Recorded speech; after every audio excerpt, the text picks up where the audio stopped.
சம்மந்தமே இல்லாத ஒரு கடிதம் வந்திருக்கு. இந்த மாரி வந்து விஷால் வந்து காசு குடுக்கணும், பாக்கி இருக்காரு அப்படின்னு சொல்லி ஒரு நபர் வந்து குடுத்துருக்காரு. அவரு உங்க சங்கத்தோட மெம்பரும் கிடையாது.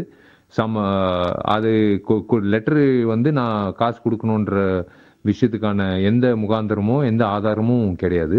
அத வச்சுக்கிட்டு நீங்க வந்து இப்போ வரைக்கும் தியேட்டர் போட விடாம, வெள்ளிக்கிழமை என் திரைப்படம் ரிலீஸ் ஆவுது.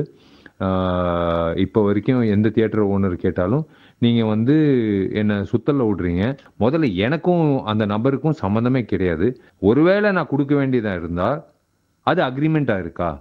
விஷால் சைன் பண்ணியிருக்கானா? அந்த ஒரு பொதுவான ஒரு ஆதாரம் இல்லாம, நீங்க வந்து வெறும் ஒரு கடிதம் வச்சுக்கிட்டு, நீங்க வந்து எல்லா உரிமையாளர்களுக்கு வந்து நீங்க வந்து இந்த படத்த போடக்கூடாதுன்னு சொல்லி இப்போ வரைக்கும் வந்து என்ன சுத்தல்ல விடுறீங்க.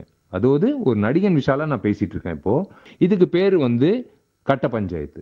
இது வந்து சிஎம்முக்கும் சரி, கலெக்டருக்கும் சரி, திருச்சி கலெக்டருக்கும் சரி, திருச்சி எஸ்பிக்கும் சரி, போலீஸ் ஸ்டேஷனுக்கும் சரி, எல்லாருக்கும் நான் வந்து சொல்ல விருப்பப்படுறது, இது வந்து நீங்க செய்யறது கட்ட பஞ்சாயத்து தவிர்த்து வேற எதுவுமே கிடையாது. விஷாலுக்கே இந்த கதினா, நாளைக்கு வந்து ஒரு புதுமுக நடிகனுக்கோ, இல்ல ஒரு தெரியாத ஒரு புதுமுக ஒரு ஒரு புரொடியூசருக்கோ என்ன கதின்றது, அது கண்டிப்பா வந்து நான் படுத்த வேண்டிய என்னோட கட்டாயம். அதாவது என்னோட கடமைன்னு நான் நினைக்கிறேன்.